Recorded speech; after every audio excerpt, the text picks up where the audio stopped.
नमस्कार, मैं भूषण आप सभी का भूषण मैथ में स्वागत करता हूं। आज हम वही केमिस्ट्री के न्यूमेरिकल प्रश्न जो प्रीवियस है उन्हीं को हम आगे बढ़ा रहे हैं।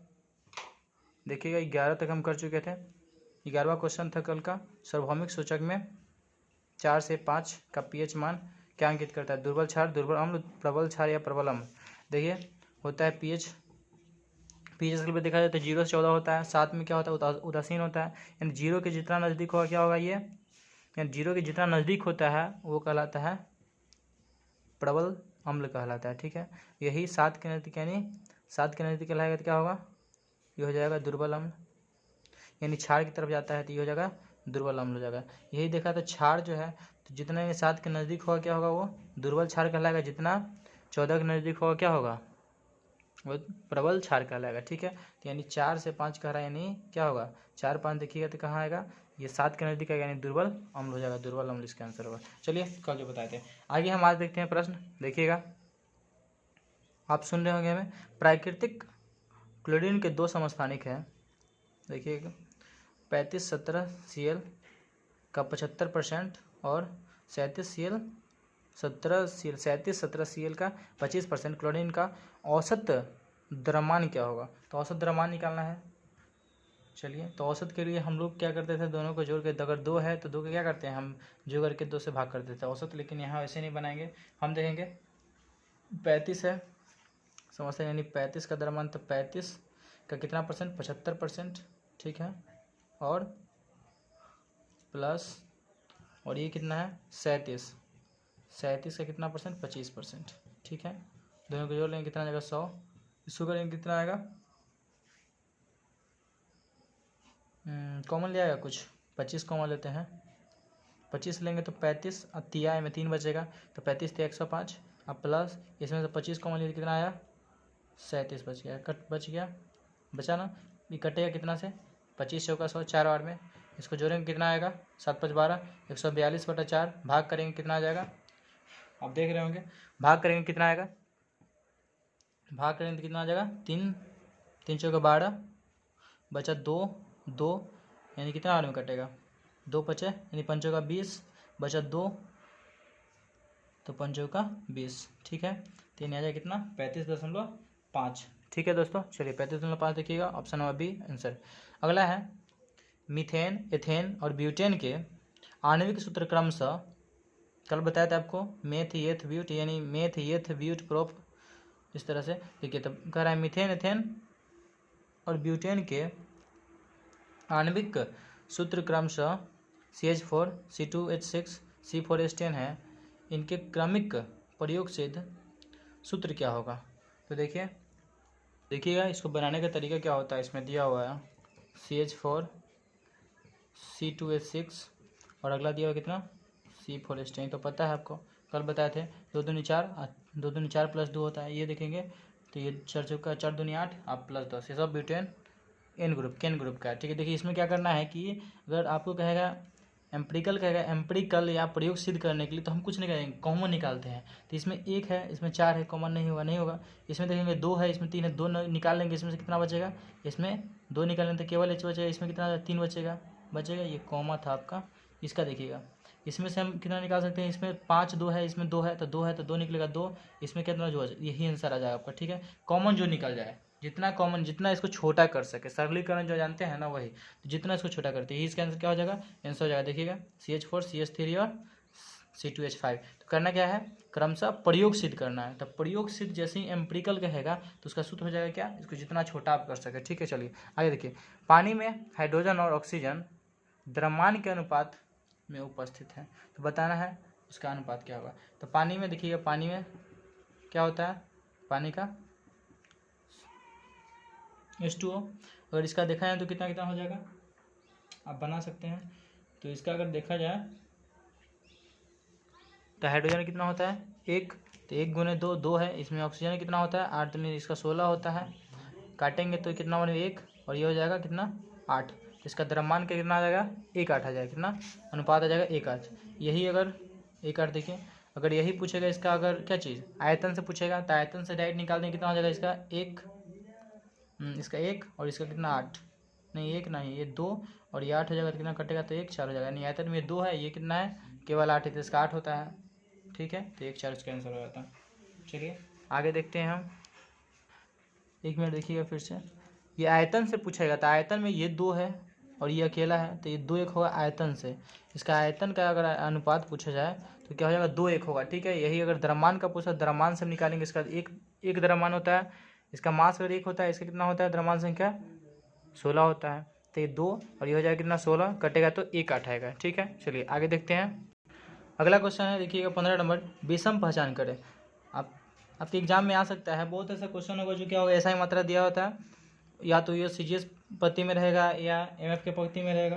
तो आपको ये देखना होगा कौन किससे रिलेटेड है। यहाँ पर देखिएगा तो न्यूटन है, यानी क्या है ये फोर्स का मात्रक, यहाँ पास्कल है, डाइन है, और ये क्या है न्यूटन मीटर प्रति स्क्वायर। तो डाइन आप पढ़े होंगे, डाइन क्या होता है, जो दाब का ही मात्रक है, और ये न्यूटन प्रति मीटर जो स्क्वायर है, ये भी प्रेशर का ही दाब का ही मात्रक होता है। ये होता है क्या चीज़ में, मीटर किलो और सेकेंड यूनिट के हिसाब से। ठीक है, और डाइन जो होता है, डाइन का आप नाम सुने होंगे, ये डाइन प्रति सेंटीमीटर स्क्वायर जो होता है, ये क्या होता है, ये जो होता है CGS पत्ती में होता है। ठीक है, सेंटीमीटर ग्राम और सेकेंड पत्ती में। ये होता है मीटर किलोग्राम और सेकेंड पत्ती से क्या होता है, ये न्यूटन प्रति मीटर स्क्वायर। और पास्कल तो आप समझते हैं, पास्कल क्या है, दाब का ऐसा ही मात्रक है, समझ गए। तो ये सब दाब का दिया हुआ है। डाइन आप दाब का पढ़े थे, दाब का CGS पत्ती में डाइन जो क्या होता है, दाब का मात्रक होता है न्यूटन मीटर प्रति स्क्वायर, जो होगा क्या होगा MKS पत्ती में, यानी मीटर किलोग्राम सेकेंड पत्ती में क्या है, ये दाब का मात्रक है। इसमें सिर्फ न्यूटन जो है वो दाब का मात्रक, न्यूटन क्या है, ये फोर्स यानी बल का मात्रक है। ठीक है, चलिए तो यहाँ से आपको पता चल गया ये विषम है। चलिए अगला क्वेश्चन देखते हैं हम।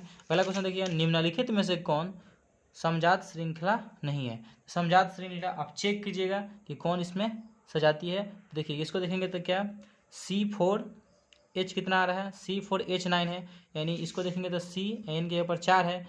आपको कल हम बताए थे कि सूत्र इस पर हम मिलाकर देखेंगे कौन बड़ा वाला रहेगा, नहीं तो ये CnH2n + 2 CnH2n CnH2n - 2 या CnH2n एक होता है +1। देखिए अगर सब जो एक ही फॉर्मूला पर अगर क्या होगा, अगर उससे रिलेटेड हो, यानी केन ग्रुप का होगा या काइन ग्रुप का होगा या एल्काइन ग्रुप का होगा, तो देखना है इसमें। ये देखिएगा 2 दूनी 4 यानी C2H6, यानी 2 दूनी 4 2 6 ये है। ये फिर इसका देखिएगा CH4 केन ग्रुप का है C1 आई 2 और 2 दूनी 4, ठीक है। इसका देखिएगा तो C6H8 आ रहा है, तो ये सब सजाती है। इसमें देखिए तो सजाती है कौन नहीं श्रृंखला में, तो ये नहीं है, नहीं है। इसका होना चाहिए कितना, 4 दूनी 8 8 और 10 होना चाहिए, जहाँ पर कितना है 9 है। तो इसका आंसर कौन हो जाएगा, 16 का ये हो जाएगा। ठीक है दोस्तों, चलिए आगे हम चलते हैं। समझ गए आप, ये सब क्या था, ये सब केन ग्रुप का था। केन कीन काइन बताए थे आपको, ए नहीं जुड़ता है केन में, इसमें ई नहीं जुड़ता है, इसमें वाई नहीं जुड़ता है। चलिए ये इसमें इधर उधर जुड़ता है, जहाँ पर 1 रहेगा CnH2n+, उसके बाद O रहेगा, OOH जुड़ता है। ठीक है, कार्बोक्सिलिक अम्ल के लिए। आगे हम देखते हैं अगला क्वेश्चन। चलिए निम्नलिखित में से, ये तो हो गया। देखिए एवोगाड्रो संख्या, एवोगाड्रो स्थिरांक का मान का मतलब ज्ञात करना है। कितना होता है आपको पता होगा, इसका कितना होता है 6.022 गुने 10 के पावर 23 होता है। ठीक है, यानी ऑप्शन नंबर डी याद रखिएगा आप। एवोगाड्रो संख्या को बड़ा एन से सूचित करते हैं, यानी बड़ा एन बराबर 6.022 गुने 10 के पावर कितना 23। ठीक है, चलिए एवोगाड्रो संख्या को ही क्या कहते हैं, एक मोल संख्या बराबर यही होता है, यानी मोलों की संख्या अगर एक मोल का संख्या पूछेगा तो यही होगा 6.022 गुने 10 के पावर 23 होता है। ठीक है, चलिए अगला क्वेश्चन। अगला क्वेश्चन है Cl2 यानी क्लोरीन, Cl2 के 71 ग्राम में परमाणु मौजूद होते हैं। मतलब बताना है कि Cl2 यानी क्लोरीन के 71 ग्राम में परमाणु कितना मौजूद होगा, उनका संख्या निकालना है। चलिए देखते हैं। अब देख रहे होंगे अगला क्वेश्चन था क्या, मतलब क्लोरीन के 71 ग्राम में परमाणु मौजूद होते कितना बताना है। देखिए अगर परमाणुओं की जब संख्या पूछेगा, परमाणुओं की अगर संख्या कहीं पूछता है, तो परमाणुओं की संख्या बराबर होता है जितना भी हो मौजूद परमाणु की संख्या या अणु की संख्या, वही तो परमाणु की संख्या बराबर क्या होता है, यानी जो भी भार दिया हुआ है, ठीक है, दिया गया द्रव्यमान, ठीक है, दिया गया द्रव्यमान अब बटा जो अणु का भार होगा, ठीक है, अनुभार। तो इसमें देखेंगे पहले हमारा क्या था, Cl यानी क्लोरीन, तो क्लोरीन का अनुभार कितना होता है, क्लोरीन का देखेंगे तो कितना 17, 17 दूनी 34 यानी 34, क्लोरीन 17 होता है ना, क्लोरीन 17, हाँ, तो क्लोरीन का कितना होता है 17 दूनी 34 से 35, लमसम 35 के करीब होता है उसका अनुभार, होता है ना 35.5 समथिंग होता है, ठीक है, 35.5 समथिंग होता है। तो इसका देखेंगे टोटल कितना हुआ दिया हुआ था 71 ग्राम में पूछ रहा है, 71 ग्राम में, तो 71 अब बटा ये कितना है 35.5 यानी 35 दूनी 70, 70 71 यानी कितना आया 2, कितना आया परमाणु अनुसंख्या इसका आ गया, परमाणु की संख्या कितना आया 2 आ गया, ठीक है। चलिए ऐसे यानी लिख सकते हैं मोलों की संख्या बराबर 2, ठीक है, यानी 2 आ गया। आपको पता है कि एक अभी थोड़ा देर पहले बताए थे कि एवोगाड्रो संख्या जो होता है वो मोलों की संख्या होता है, यानी एक मोलों की संख्या, एक मोल बराबर कितना होता है, एक मोल में परमाणु की संख्या, तो एक मोल में जो परमाणु की संख्या होता है कितना 6.0, यहाँ लिख देते हैं 6.022 गुने 10 के पावर 23 होता है 6.022 गुने 10 के पावर 23 होता है। चलिए यहाँ से निकालना है 2 मोल का, तो 2 मोल में कितना हो जाएगा, ये 2 से गुना कर देंगे, 2 गुने 6.22 गुने 10 के पावर कितना 23, ये गुना हुआ तो कितना आ जाएगा 6 दूनी 12 यानी 12 दशमलव भी कर सकते हैं, तो 12.022, या इसको हम ऐसे लिख सकते हैं 2.205 गुने 10 के पावर 23, ठीक है। ये क्या हो जाएगा, इसका नियम होता है। देखिए हम किसी भी वैज्ञानिक दृष्टि में, देखिए वैज्ञानिक दृष्टिकोण से तो हर संख्या को 1 दशमलव के बाद, यानी कोई भी संख्या को अगर 25 लिखा हुआ है 25, तो 25 को हम लिखेंगे 2 दशमलव गुने 10 के पावर 1 लिखेंगे, ठीक है। ये बताएंगे, इसको भी हम एक वीडियो लाते हैं इसके ऊपर, तो आपको हम बताते हैं, ठीक है। चलिए तो जितना भी वैज्ञानिक दृष्टि से जो लिखा जाता है वो संख्याओं को क्या होता है दशमलव में करके लिखा जाता है, ठीक है। चलिए ये हो जाएगा 1.205 गुना 10 की पावर 23, क्या हो जाएगा उसमें परमाणु हो जाएंगे, ठीक है। तो यहाँ मोलों की संख्या बराबर उतना हो जाएगा, यहाँ लिख लीजिएगा मोलों की संख्या, अगर मोलों की संख्या निकालना होगा तब, ठीक है। चलिए नंबर ऑफ मोल वाला क्या होगा, दिया गया जो भी है द्रव्यमान बटा अनुभार, तो अनुभार निकाल लिया, अनुभार कितना आया था इसका पता है आपको, ठीक है। चलिए दोस्तों, तो आप आराम से निकाल लीजिएगा, कोई भी निकालना होगा, अगर दिया मैग्नीशियम का दिया रहेगा बाई तभी मान लीजिए मैग्नीशियम Mg, अगर Mg का दे दिया जाएगा और 144 या 120 में दे दिया, मान लीजिए 144 में दे दिया Mg का, तो Mg का निकालेंगे क्या चीज़ 144 ग्राम में अगर पूछ ले तो Mg मतलब 12 दूनी 24, तो Mg का हम क्या करेंगे, पहले मैग्नीशियम का हम अगर अनुभार निकालेंगे तो अनुभार मैग्नीशियम क्या होता है 12 दूनी 24 होता है, और 144 दिया हुआ तो 144 अब बट्टा हम क्या करेंगे 24 कर देंगे, ठीक है। ये मोलों की संख्या, यहाँ से मोलों की संख्या निकल जाएगा 6, हमको निकालना पड़ेगा मोलों की संख्या, तो परमाणु की संख्या, तो एक मोल में कितना होता है, एक मोल बराबर होता है, एक मोल में परमाणु की संख्या 6 गुना होगा, 6 है तो इसमें क्या होगा 6 से गुना होगा, 6 गुने 6.022 गुने 10 के पावर 23, आराम से कर लीजिएगा, एग्जाम में कर लीजिएगा। मोलों की संख्या जैसे निकालना पड़ेगा, आप जो दिया रहेगा ग्राम में ग्राम, आप बटा जो द्रव्यमान दिया रहेगा बटा अनुभार इससे निकालेंगे, याद कर लीजिएगा, ठीक है। चलिए अधिकांशतः बराबर होता है, परमाणु संख्या के बराबर ही होता है, विषम है तो एक जोड़ देते हैं एक घटा देते हैं, तो हम बता देंगे आपको उसका, अगर हम 20-22 तक आपको 20-30 तक हम उपलब्ध करा देंगे। अगला क्वेश्चन देखिएगा, इस तरह के प्रश्न आ रहे हैं तो आप मोलों की संख्या याद हो गया होगा, तो एक मोल में परमाणु की अगर संख्या देखा है तो 6.022 गुने 10 की पावर 23 होता है, ठीक है। अगला ये तो हो गया था, आगे हम बताते हैं आपको। चलिए देखिए हम प्रश्न तैयार कर चुके हैं ताकि लिखना ना पड़े, जल्दी से जल्दी करें, हम छोटा छोटा वीडियो में बहुत से ज़्यादा क्वेश्चन कर सकें। तो आपका उसमें कितना हो गया था क्वेश्चन, 18 क्वेश्चन हो चुके थे, 19 नंबर देखिएगा, निम्न में से कौन से यौगिक संतृप्त है, ठीक है। चलिए देखते हैं, तो आप देख रहे होंगे क्वेश्चन को। चलिए देखिए संतृप्त का मतलब ये होता है कि जैसे कि C हुआ तो C का परमाणु संख्या 6 है, तो CH4 अगर लिखा हुआ तो ये संतृप्त है कि नहीं है, तो हम कैसे निकालते हैं? देखिए सी, तो सी का परमाणु संख्या 6, तो 6 है, सी 6, तो 2 और 4 6, तो यानी पहला कक्षा में 2, दूसरा में 4 होगा, यानी इसको टोटल कितना होना चाहिए? 8 पुरना चाहिए, यानी 4 और चाहिए। तो 4 और पुराने के लिए क्या हो रहा है? ये एक होगा H, 2, ये 3 और ये 4 है, तो ये क्या हुआ? ये संतृप्त हो गया। क्या हुआ? ये संतृप्त होगा। अगर यही CH3 लिखा होता है तो ये संतृप्त है कि नहीं है? नहीं है। होगा। क्यों नहीं होगा? देखिए निकालेंगे सी का, सी यानी इसका परमाणु संख्या 6, तो 2 6 हो गया, 2 6 यानी 2 4 होगा ना, 2 4 8। इसका देखेंगे तो सी यानी इसको 4 को 8 पुराने के लिए 4 और चाहिए, तो क्या करेंगे? 1 2, ये 3 ही पूर रहा है, तो ये क्या है? ये संतृप्त नहीं है। तो इस तरह से हमको चेक करना पड़ेगा कि संतृप्त कौन है या नहीं है। ठीक है, चलिए देखते हैं। इसमें देखा जाए तो इसको हम देखेंगे। देखिए आपको हम बताए थे ना थोड़ा देर पहले कि संतृप्त में ये होगा, जैसे कि C2, जैसे कि CnH2n+2, इस तरह के फॉर्म में अगर आ रहा है तो समझ लीजिए कि संतृप्त है।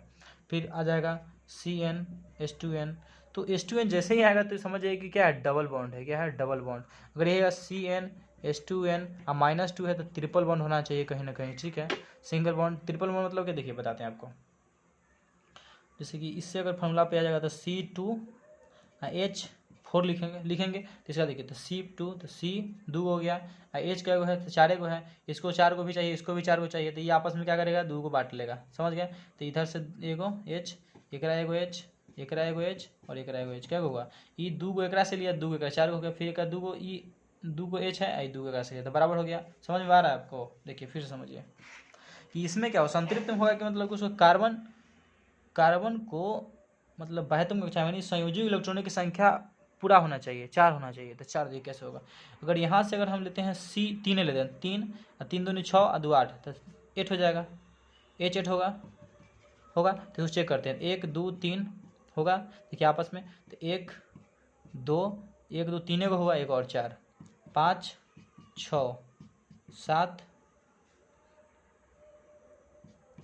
8 3 6 1 2 3 4 5 6 7, ये 8 हो गया। देखिए होगा, इसको भी 4 को मिल गया, इसको भी 4 को मिल गया, इसको भी 4 को मिल गया, तो ये क्या है? संतृप्त है। ठीक है, ये देखिए अब डबल बॉन्ड, आप कहिएगा डबल बॉन्ड कहाँ बनेगा? तो CnH2n होगा तो डबल बॉन्ड बनाएगा। क्यों बनाएगा? देखिए यहाँ पर अगर C3 लेंगे तो 3 दूनी 6, तो H6 हो जाएगा, H6 हो तो 1 2 3 होगा, तो इसको एगो ई दो आपस में डबल बॉन्ड बनाएगा, तभी ना ये जाके क्या होगा? 2 को ले लिया तो एगो ऊपर से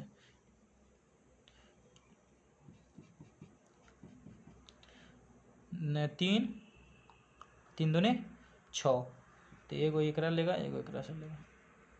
ठीक है ना जी? ये सिंगले बॉन्ड बनना है, डबल 2 नहीं, इसको और चाहिए ना, 3 दूनी 4, ये देखिए 3 लगा, 3 और 3 दूनी 6, तो यहाँ से बनेगा तो ये सिंगल बनाएगा, ये डबल बनाएगा ना, 3 और 3 6, देखिए 3 3 6, फिर इसको कम पड़ जा रहा है ना, डबल बॉन्ड कहीं ना कहीं बनेगा। 1 मिनट, H4 पे आ जाएगा, C2 देखेंगे तो C 2 को, H 4 को है। ठीक है, तो H 4 को है तो यानी एगो ये 2 का आपस में डबल बॉन्ड बना रहा है। समझ गए? देखिए तो इसका भी 4 को मिल गया, 2 को ही है, 2 को ही, फिर एक 4 को हो गया। चलिए आगे इसका देखिएगा तो ये ट्रिपल बॉन्ड क्यों होगा? तो C अगर 2 लेते हैं, C2 लेंगे तो ये कितना हो जाएगा?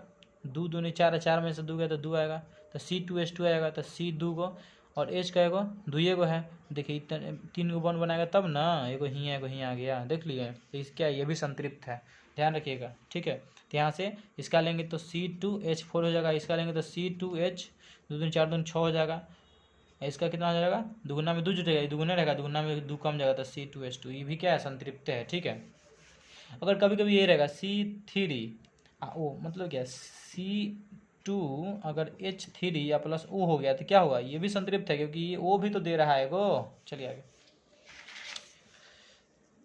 आगे देखिए, तो इसमें हाँ, इसमें बताना था कि कौन संतृप्त है। इसका देखिए C 1 2 2 1 2 3 है, 3 गो है, 3 3 6 और 2 8 हुआ है, तो ये संतृप्त हो जाएगा। इसका देखेंगे 1 2 3 4 गो है, 5 गो है, 5 गो है, 5 गो है, अब 5 ये 3 दूनी 6 7 8 8 और 2 10 हो रहा था, 5 दूनी 10, CH3 1 2 3 है, 3, और ये कितना हो जाएगा 5 1 6, तो 3 6। इसको देखिए कितना हो जाएगा 1 2 3 4, 4 हो रहा है, ये हो जाएगा 2 दूनी 4 दूनी 6, तो 4 6 हो रहा है। तो इसमें अगर संतृप्त देखा जाए तो संतृप्त कौन हो जाएगा, ये हो जाएगा, जो क्या होगा CnH2n+2 पे डिपेंड होगा। ठीक है, ये संतृप्त हो जाएगा। चलिए, तो संतृप्त यौगिक समझ गए होंगे। ये संतृप्त यौगिक यही होगा जो क्या होगा एल्केन ग्रुप में आता है। ठीक है, चलिए डबल बॉन्ड समझ गए, यानी CnH2n रहेगा, CnH2n, तो डबल बॉन्ड, और ट्रिपल बॉन्ड कौन होगा CnH2n-2 होगा, और वही सिंगल बॉन्ड जो होगा वो संतृप्त कहलाएगा, जिसमें इसमें क्या है मेथियत प्रोप है, यानी प्रोपेन आ जाएगा। अगला देखेंगे 1 किलोवाट का एक पंप 1 मिनट में पानी की कितनी मात्रा 10 मीटर की ऊंचाई तक पहुंचा सकता है। आपके घर में नल होगा, नल कह रहे हैं, वो क्या बोलते हैं मोटर का इस्तेमाल किए होंगे कॉलोनी में लगाने के चापाकल, तो ही बता रहा है कि 1 वाट, उसमें 2 वाट हम लोग हाफ वाट का भी यूज़ करते हैं, हाफ किलो वाट। तो 1 वाट देखिए 1 किलोवाट का एक पंप 1 मिनट में पानी की कितनी मात्रा 10 मीटर की ऊंचाई तक पहुंचा सकता है बताना। जिसमें जी का मान दिया है बताना 10 गुरुत्वीय त्वरण का 10 मीटर प्रति सेकेंड स्क्वायर। तो बनाते हैं इसको, देखिएगा। चलिए, इसका सूत्र होता है P यानी पावर मतलब वही वाट, पावर बराबर mgh/t। ठीक है, तो पावर दिया हुआ है कितना 1 किलोवाट है, और m मतलब द्रव्यमान नहीं दिया है, कितना उठा के ले जाएगा वो नहीं दिया है। g, तो g दिया हुआ है 10 मीटर प्रति सेकंड दिया हुआ है स्क्वायर में, गुने घंटा, कितना घंटा था मिनट में 1 मिनट है, मिनट दिया हुआ था, समय देखिए HGH, हाइट, h मतलब हाइट कितना है 10 मीटर है, अब बटा, और टाइम कितना था हमारा, टाइम दिया हुआ था 10 क्या चीज़ 10 मिनट, 10 नहीं, टाइम तो 1 मिनट है बाबू, तो 1 मिनट को 60 सेकेंड, 1 मिनट और 60 सेकेंड।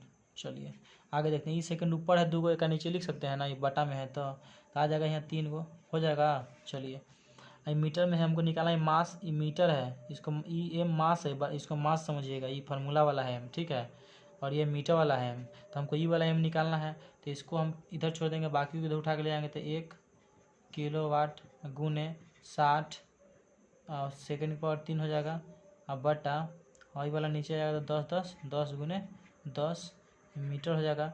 ये 0 से 0 खत्म, बचा कितना, ये 0 से जो काट दिए ठीक है, समझ गया ना, ये 60 था तो ये कट गया, बचा कितना ऊपर 6 मीटर। देखिएगा किलोवाट है ना, तो जगह इसको छोड़िए, हम पहले डायरेक्ट लेके चलते हैं, बाद में यूनिट बैठा देंगे, डायरेक्ट का यूनिटें बैठा देंगे। तो ये चलिए ना, यहाँ से एम निकालना, तो एम छोड़ दिए, इधर पी या गुना टी हो जाएगा, ये ऊपर जाएगा, ये दोनों नीचे आ जाएगा, आएगा ना, हो ये जाएगा तो ऊपर गुना हो जाएगा, ये दोनों नीचे आ जाएगा। तो हमको पी का मान दिया हुआ कितना, पी का मान दिया हुआ था 1 किलोवाट, 1 मिनट तक चलेगा, कितना 1 मिनट तक, मिनट MIN लिख देते हैं, दिख रहा आपको, और जी का मान दिया है 10, और क्या था, और एच हाइट दिया था 10 मीटर ऊंचाई। चलिए अब यहाँ से इसको सॉल्व करते हैं तो कितना हो जाएगा, इसको अगर हम सॉल्व करते हैं तो देखिए कटेगा जी नहीं, तो 1 किलो ऊपर 1 से 1 करेंगे तो 1 क्या आएगा, तो 1 नहीं, 1 मिनट को हम सेकंड में कर लेते हैं ना, तो 1 किलोवाट गुने 60 सेकेंड 60 सेकेंड बटा 10 दुनिया 100। ठीक है, चलिए तो यहाँ से अगर इसको कीजिएगा तो 1 किलोवाट को हम लिख सकते हैं 1000 वाट, 1000 लिख सकते हैं कि नहीं, 1 किलोवाट, तो 1 किलोवाट, तो 1 किलोवाट कितना 1000, तो काटेंगे तो 0 से 0 खत्म, और 0 से 0 खत्म, तो 10 छक 60, 10 छक्का 60 आ जाएगा, तो इसका कितना 10 छक 60 पर 1 0, तो 60 kg आंसर हो जाएगा। ठीक है, चलिए समझ गए आप, आगे चलते हैं। चलिए अगला क्वेश्चन है, यदि एथेन, हाइड्रोजन क्लोराइड और ग्लूकोज के आणविक सूत्र क्रमशः, ये देखिएगा मेथ का है C2H6, ये हाइड्रोक्लोरिक अम्ल जो हमारे पेट में क्या होता है पाया जाता है, और जाने वाले कीटाणुओं को मारता है, जानते हैं ना, कीटाणु बैक्टीरिया वगैरह को। ये C6H12O6 ग्लूकोज है। जो इनसे संबंधित आनुभविक सूत्र क्या होंगे? तो बस वही है, सबसे छोटा जितना हो सके कर दीजिए। इसको छोटा करेंगे कितना हो जाएगा, ये 2 में से तो बचेगा CH3 ये में है। चलो इसको देखेंगे कम नहीं होगा, इसमें से 2 निकालेंगे तो कितना, C2 6 निकल जाएगा, 6 ही निकाल दो, 6 निकलेंगे तो 6 इसमें खत्म है, 2 बचेगा तो हाई वाला होना चाहिए। हाई मतलब यह होना चाहिए, ठीक है। चलिए यानी बी ऑप्शन आंसर होना चाहिए। चलिए दोस्तों देखते हैं, तो आप कर लीजिएगा। अभी थोड़ा देर पहले बताया था जैसे संबंधित अनुभाविक पूछेगा, या एक और क्वेश्चन था, क्या था, एक और क्वेश्चन था, एक और क्वेश्चन कौन था, एक और क्वेश्चन था, अच्छा हाँ दिखाते हैं आपको। एक और क्वेश्चन ये था, इस तरह क्वेश्चन आएगा तो आप कुछ नहीं कीजिएगा, कॉमन निकालिएगा, कॉमन निकाल के काट दीजिएगा। एक और क्वेश्चन था आपका ये वाला, प्रयोग सिद्ध। प्रयोग सिद्ध पूछेगा या क्या पूछेगा, प्रयोग सिद्ध के अलावा आपको इस तरह का प्रश्न दिया जाएगा, अनुभविक दिया जाएगा, संबंधित अनुभविक पूछेगा, प्रयोग सिद्ध रहेगा या एम्पिरिकल सूत्र रहेगा, ठीक है। तो आप कुछ नहीं करना है, डायरेक्ट जितना छोटा हो सके उतना छोटा कीजिए। तो इसको इतना छोटा करेंगे तो ये आ गया, ये आंसर हो गया। अगला देखिए, अगला क्वेश्चन है कि 273 केल्विन का मान क्या है, बताना है डिग्री सेल्सियस में। तो आप जानते ही होंगे सूत्र जानते हैं ना, तो हम सूत्र का इस्तेमाल करके बनाते हैं। देखिए इसका सूत्र होता है C-0। आपको तो ऐसे पता होगा 0 डिग्री के बराबर होता है कि 0 और 300 होता है 100, तो हो जाता है 310 होता है ना। देखो 0 केल्विन, हाँ 0 सेंटीग्रेड माइनस 0 बराबर होता है केल्विन 373 बटा कितना 100 से 100 खत्म। यह निकालना है, यानी हमको क्या निकालना था केल्विन में 373। तो केल्विन में 373 जो है किसके बराबर होगा, हाँ केल्विन में 373 किसके बराबर होगा, तो क्या होगा, ये 0 डिग्री सेल्सियस। यानी इसको इधर लाएंगे, इसको उधर लाएंगे तो क्या हो जाएगा, ये देखिए करके, तो के, तो यहाँ आप देख रहे होंगे यहाँ 0, तो ये 0 जो है 273 के बराबर है। तो यानी 0 डिग्री सेल्सियस बराबर 0 डिग्री सेल्सियस बराबर है क्या होगा, 273 केल्विन, ठीक है। चलिए कुछ नहीं है, बहुत ईजी है, आप समझ गए। हाँ इससे रिलेटेड और फॉर्मूला आपको बताते हैं कौन किसके बराबर होगा। हो सकता है आपके फ़ारेनहाइट में दे दे, तो C-0 बटा 100 होता है बराबर F-32 बटा 180 बराबर, ये लिखाता है। एक और होता है R-0 बटा 80 बराबर, अब केल्विन में बताया है K-273 बटा 100 होता है, ठीक है। देखिए देख रहे होंगे आप, 1 मिनट हम लाइट जला लेते हैं, 1 मिनट दिख रहा होगा। देखिए इसमें क्या हुआ, इसको हम काटेंगे अगर 20 से तो क्या हो जाएगा, C-0 बटा 5 बराबर F-32 बटा ये 20 नमा, ये हो जाएगा R-0 बटा ये 20 चौका, ऐसा करेंगे K-273 बटा कितना हो जाएगा 5 कटेगा। आप इसको याद रखिए या इसको याद रखिए, ये फॉर्मूला पर सब बन जाएगा, समझ गए। यानी देखिए इसमें देखेंगे तो 0 यहाँ 180 है, तो इसको फिर आपको तिरछा गुना करना पड़ेगा, समझ गया है, क्रॉस मल्टीप्लाई। नीचे इसमें 0 नीचे भी 100 तो 100 से काट दिए, यहाँ के जगह पर क्या था, C था, 0 के जगह पर ये था, तो हम कह दिए कि 0 के बराबर है। अगला क्वेश्चन देखते हैं, चलिए अगला क्वेश्चन है CO2 calcium carbon dioxide, CO2 के 44 ग्राम में मौजूद CO2 के अणुओं की संख्या बताना है। तो इसको भी आसानी से कर सकते हैं, तो कीजिए, अभी तुरंत बताए थे आपको हम कैसे करेंगे, बताइए। तो CO2 का बताइए क्या हो जाएगा, तो C 6 दूनी 12, O का 16 दूनी 32, इसका एक का 16 होता है, 16 दूनी 32, तो 32 से 12 कितना हो जाएगा 4 यानी 44। हम बताए थे अणुओं के साथ नंबर ऑफ एटम, अगर नंबर ऑफ एटम निकालेंगे बराबर कितना, क्या वो एटम इसमें है, तो टोटल कितना 44, ये 44 से आया है, 44 ग्राम में था, 44 से का एक आया। एक मोल बताए हैं, एक मोल में कितना होता है, एक मोल में होता है 6.0, 2 गुने 10 की पावर 23 होता है, ये बताए हैं आपको, बताएं क्या आपको भी याद होगा, तो इस तरह से हम कर सकते हैं। इसका आंसर क्या हो जाएगा, आंसर हो जाएगा 6 यानी ए नंबर आंसर हो जाएगा, ठीक है। चलिए समझ गया। अगला क्वेश्चन इसी तरह देखिए, He मतलब हीलियम, हाइड्रोजन हीलियम के 52 ग्राम में कणों की संख्या बताना है। तो सेम है, बनाइए फिर से आप इसको कीजिए, कैसे कीजिएगा? तो हाइड्रोजन हीलियम, हीलियम 2, परमाणु संख्या 2, तो इसका क्या बोलते हैं, अनुभार कितना हो जाएगा?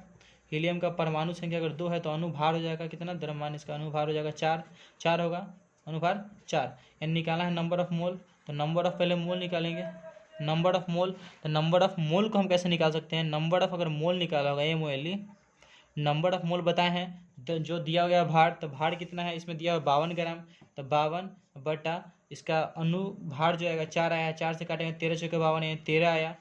हमको निकालना है कणों की संख्या, तो कणों की संख्या यानी वही अणु की संख्या 13 आया। यहाँ परमाणु यानी अणु की संख्या यानी परमाणु की संख्या पूछता, ठीक है, एटम की संख्या तो हम क्या करते हैं उसमें गुना करते हैं, लेकिन यहाँ कणों की संख्या पूछा है। ध्यान रखिए, अगर कणों की संख्या, कणों को ही मोल कहते हैं, तो मोलों की संख्या कितना है? 13 आया है, ठीक है। चलिए अब पूछा इलेक्ट्रॉन पर आवेश होता है, तो इलेक्ट्रॉन पर कितना आवेश होता है? इलेक्ट्रॉन पर कितना आवेश होता है आपको पता होगा तो बताइए। कैसे बता सकते हैं? हम तो आपके पास है नहीं चलिए ठीक है, मन में ही सोच लीजिए। तो इलेक्ट्रॉन पर आवेशों की संख्या होता है 1.6 गुने 10 के पावर माइनस। इलेक्ट्रॉन पे माइनस चार्ज होता है, क्या होता है? माइनस चार्ज, यानी माइनस में, तो -10, 1.6 गुने 10 के पावर -19 क्या होता है? कूलम्ब होता है। तो ऑप्शन नंबर ए हो जाएगा। आप ध्यान दीजिए, कहीं कहीं प्लस में दिया रहेगा तो आपको माइनस वाला मार्क के आना है, ठीक है, ना कि प्लस वाला। तो आपको इससे रिलेटेड और चीज़ हम बता देते हैं, देखिएगा 25 नंबर क्वेश्चन से। देखिए लिख के फटाफट आप लिखते जाइएगा, सुनिए और लिखिए, समझिए, बेहतर रहेगा एग्जाम के लिए। चलिए, तो आपको हम क्या क्या दे रहे हैं, क्या दे सकते हैं पढ़ाई के अलावा क्या? चलिए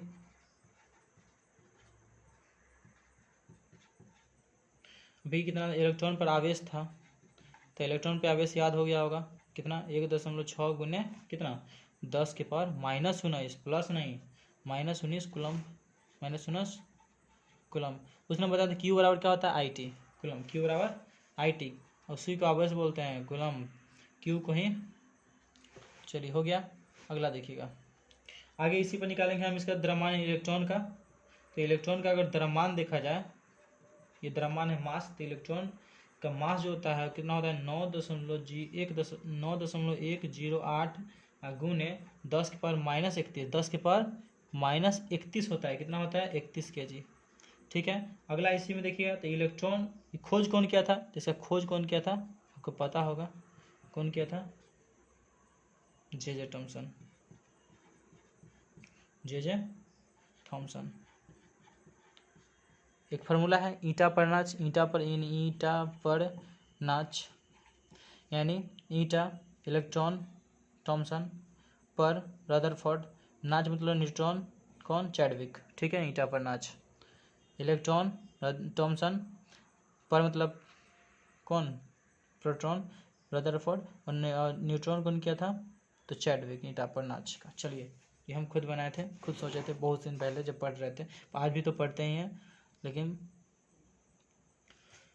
चलिए आगे है। अब देखते हैं प्रोटॉन, इलेक्ट्रॉन, प्रोटॉन। तो प्रोटॉन पर जो आवेश होता है, प्रोटॉन का जो आवेश होता है वो भी देख लीजिए। तो प्रोटॉन पे प्लस होता है, ध्यान रखिएगा, प्रोटॉन पे क्या होता है? प्लस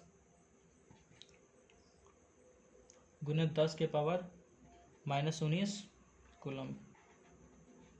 इसमें प्लस, इसमें माइनस चार्ज होता है, आपको पता होगा। चलिए अब प्रोटॉन का द्रव्यमान निकाल दिए, तो प्रोटॉन का द्रव्यमान कितना होता है? प्रोटॉन का द्रव्यमान देख रहे हैं, ये द्रव्यमान ही है, सुन रहे होंगे आप, ये द्रव्यमान है। तो इसका द्रव्यमान जो होता है 1.672 गुने 10 के पावर -27 kg होता है, कितना? 27 kg। इसका होता है -31 kg, 9.18 होता है इसका, 1.67 गुने 10 के पावर -27 kg होता है, ठीक है। चलिए आगे देखते हैं, पॉजिट्रॉन सुने होंगे, पॉजिट्रॉन। तो पॉजिट्रॉन का आवेश जो होता है, पॉजिट्रॉन का जो आवेश होता है वो होता है प्लस में 1.6 गुने 10 के पावर -19 ही होता है, समझ गए? -19 कूलम्ब। तो आवेश होगा तो समझ जाइएगा उसमें कूलम्ब भी होगा, आवेश होगा तो उसमें समझ जाइए क्या होगा? कूलम्ब भी होगा, क्या होगा? कूलम्ब भी होगा, कूलम्ब, ठीक है। क्यू बराबर IT, फॉर्मूला बता दिया आपको। तो पॉजिट्रॉन का खोज कौन किया था? इसका एडर्सन किया था, कौन किया था? Anderson, Anderson. चलिए हम मिलेंगे फिर अगले वीडियो में, तब खूब पढ़िए, ठीक है। आपको बहुत तेज़ भागना पड़ेगा। आप ये मत देखिए कि हम छोटे हैं वो बड़े हैं, दुनिया इतना तेज़ी से भाग रही है जहाँ पर बड़े छोटों को नहीं, तेज़ धीमों को हराएंगे। तो आपको बहुत तेज़ भागना पड़ेगा, समझ रहे हैं। बहुत तेज़ का मतलब है कि आप बहुत पढ़ना पड़ेगा, कहीं से खोज के पढ़िए। हम पढ़ रहे हैं वही आपको हम पढ़ा रहे हैं, हम अपनी तैयारी कर रहे हैं तो आपका भी तैयारी करवा रहे हैं। मतलब जो हम पढ़ते हैं वो आपको पढ़ाते हैं, ठीक है। आपको जो कमी बुझाए वो हमें कमेंट करें, मैसेज करके बताएं, ठीक है, या पर्सनल बताएं, ठीक है। कैसे भी हो बताएं अगर कमी बुझाए तो, ठीक है दोस्तों। आगे हम फिर इसी तरह से लेकर आएंगे एक्स्ट्रा फैक्ट के साथ जो आपके एग्जाम में बहुत हेल्प करेंगे। चलिए कुछ ही दौरे में फिर हम मैथ का वीडियो भी हम अपलोड करनी है। चलिए दोस्तों, बाय।